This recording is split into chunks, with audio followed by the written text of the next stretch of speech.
It was in the area of Caen that the Germans had concentrated the greater part of their armor. Caen, therefore, became the pivot of the Allied offensive. The British would attack first, near Tilly-sur-Selle. They would cut the road between Caen and Caumont. Simultaneously, the Canadians would move to the north of Caen.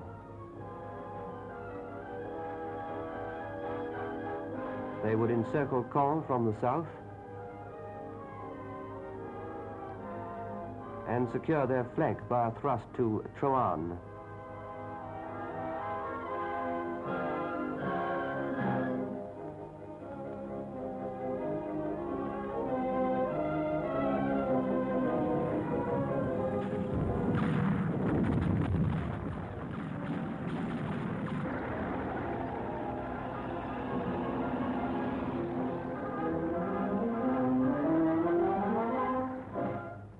The conception that you land on the beaches and get a little bridgehead and then dig in, this is no good, said General Montgomery in his order of the day.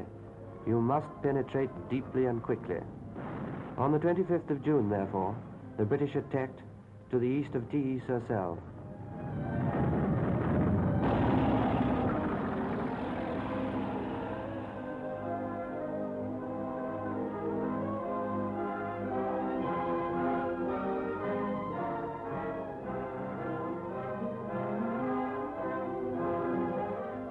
They succeeded in crossing the railway between Caen and Villers-Bocage at Moulins.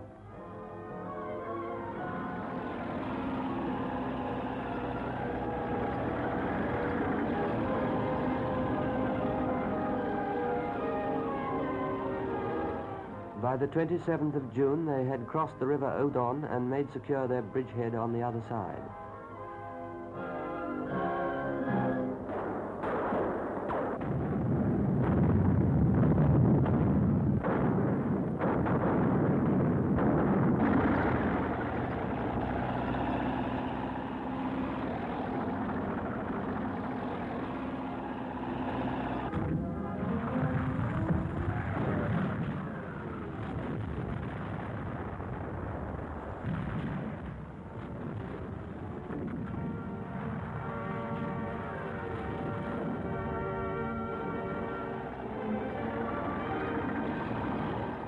For the next week, the Germans counterattacked with great violence.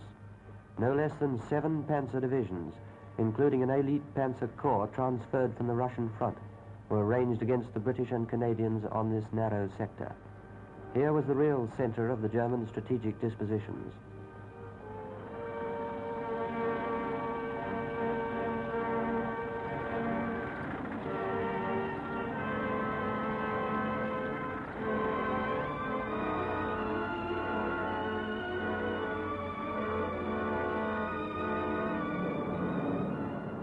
As the struggle grew fiercer, British bombers came over to scatter and break the German tanks.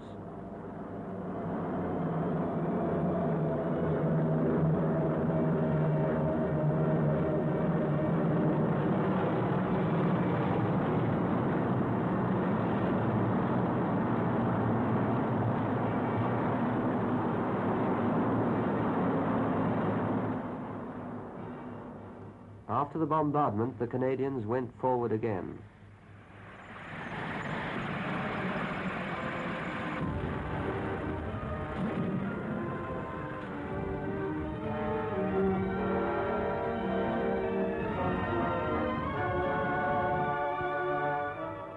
Then they came within sight of Caen itself, although it had now begun to rain heavily, so that the free movement of the troops was impeded. The advance went on.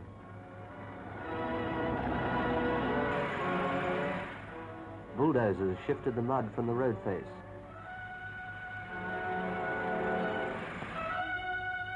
By the 8th of July, there was street fighting in Caen.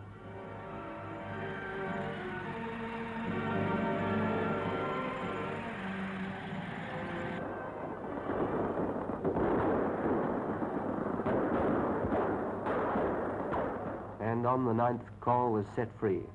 The goal that General Montgomery had set his men had been won.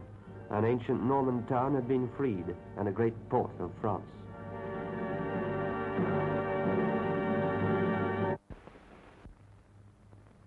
In the course of the fighting, a great part of the city of Caen had been destroyed. Many homes had been broken and gutted by the unaccountable fury of the battle.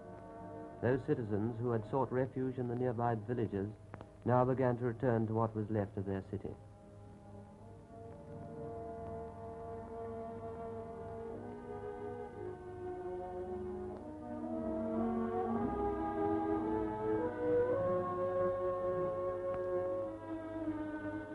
Others had found sanctuary in the cathedral. Men and women of the resistance movement saw to it that food and shelter were provided.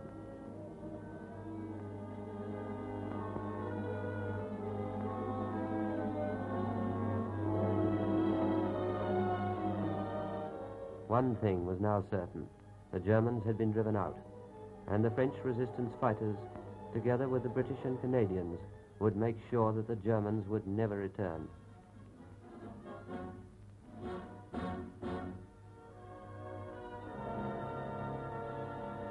But already the enemy was massing for a counter-blow. Again and again they threw themselves against the British positions.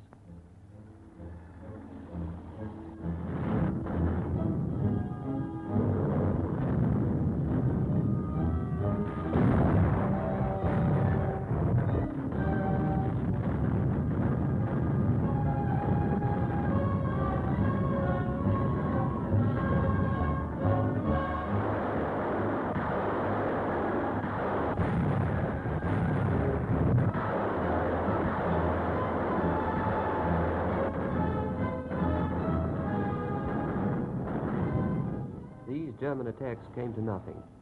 By July the 18th, General Dempsey's troops were on the move again.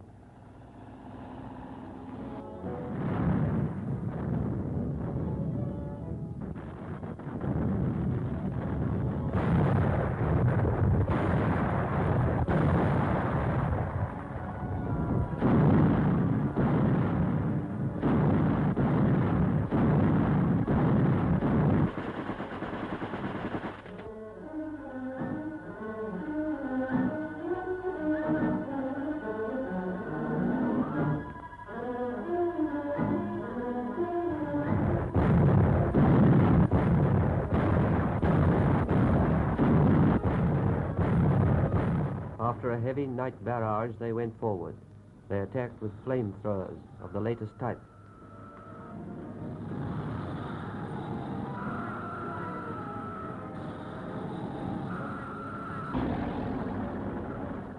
Bridgeheads were made secure over the Orne as far as Troarn. The real meaning of these attacks was made clear by Mr. Stimson, the United States Secretary of War. He said that the British and Canadians had so engaged the enemy that Rommel had no uncommitted strength with which to threaten the American corridor.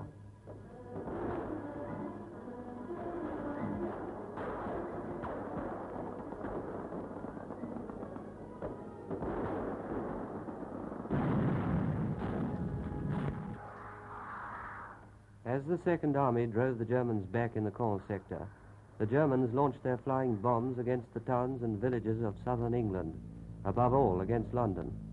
These robots, the Nazis promised the German people, would break the will to fight of the men and women of Britain.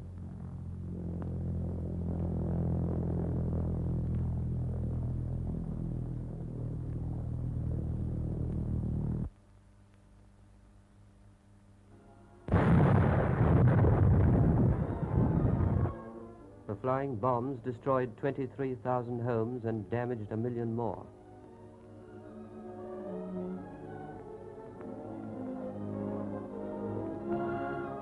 But, as in 1940, the people of London resolved not to give in. Mothers and children were sent away out of reach of the flying bombs. Special defenses were set up in southern England.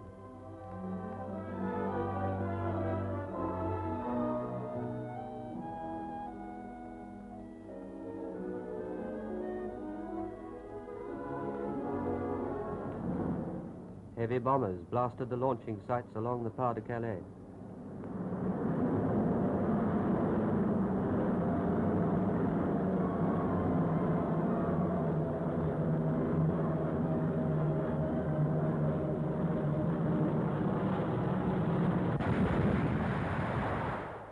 Anti-aircraft batteries shot down the robots by the hundred.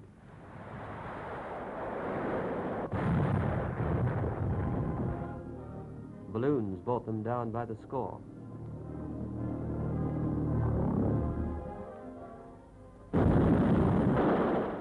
Tempest fighters demolished them.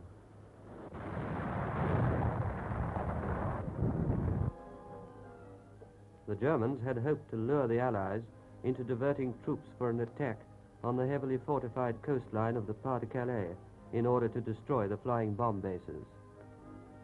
But the Allied commanders stuck to their own plan. Even though they hated the robot bombs and were frightened of them, the people of London hung on.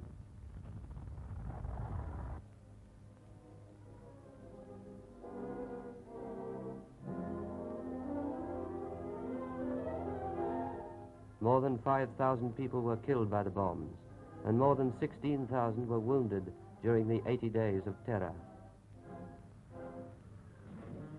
The Allied advance in Normandy went on rapidly and ruthlessly. British soldiers fought more fiercely than ever to end this new threat to their wives and children at home. Once more, the Germans were beaten by the courage of ordinary men and women. Meanwhile, the Americans turned south from Cherbourg to occupy La Haye-du-Puy. After heavy fighting, they advanced to Saint-Lô, an important road junction. Next, they swung toward Coutances. While in a double drive, General Patton's army reached Granville and Avranches. The first sweep took the Americans through wooded country in the direction of La Haye-du-Puy.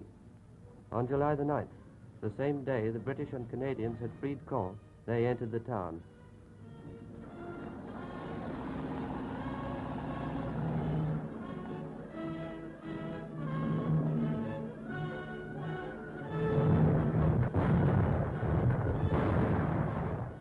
Within the next week, they overcame stubborn German resistance.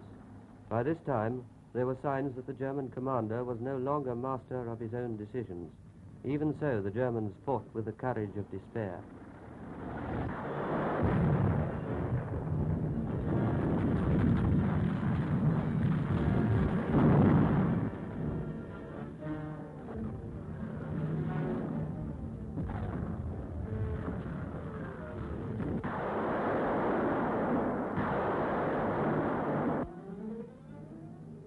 Casualties were heavy on both sides. Nevertheless, the Americans battered their way through to Saint-Lô by July the 16th. Before the town was finally taken, there was heavy street fighting. Thanks to the FFI, the Americans were soon able to hunt down the German snipers.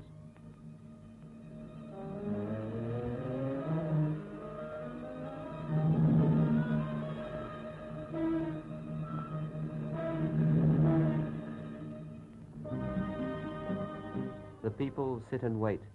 Many of the older ones have sons still in German hands.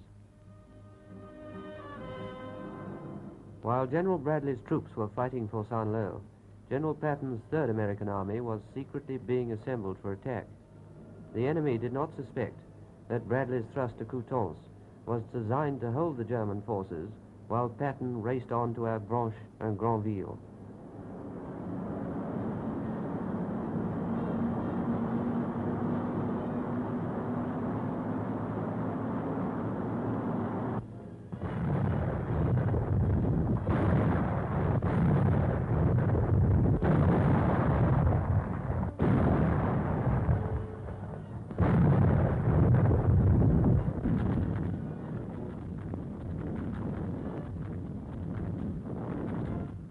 General Bradley's forces took Coutances on the 28th of July.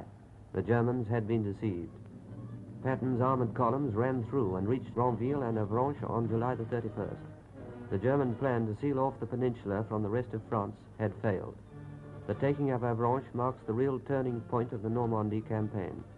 From now on, the Americans were able to keep the Germans on the move.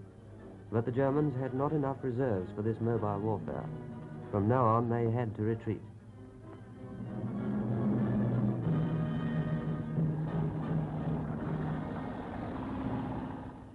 At the base of the peninsula, the American forces divided. Some cut off to Brest, while others sealed up Lorient.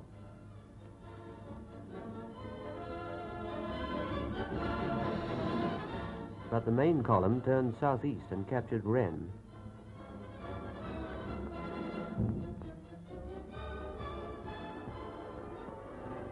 On the 3rd of August, the Americans entered Rennes. How long the people of Rennes had waited, hoped, and prepared for this day. How anxiously they had followed the course of the battle, and now the day of liberation had come.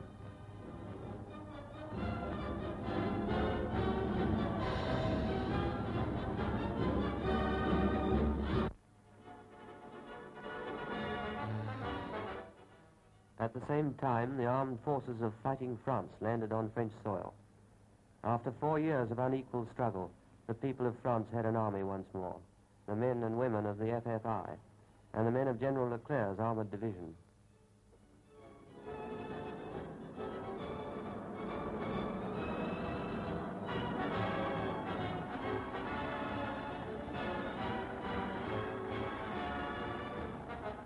And this was the welcome the people of one village gave them.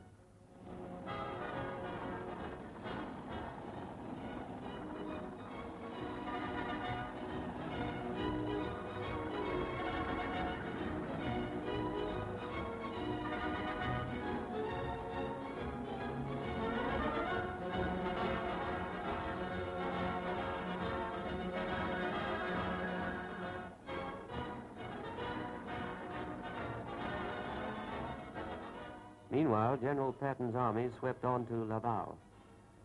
3 days later, they were in Le Mans. They cleared the Germans out of Laval on August the 7th.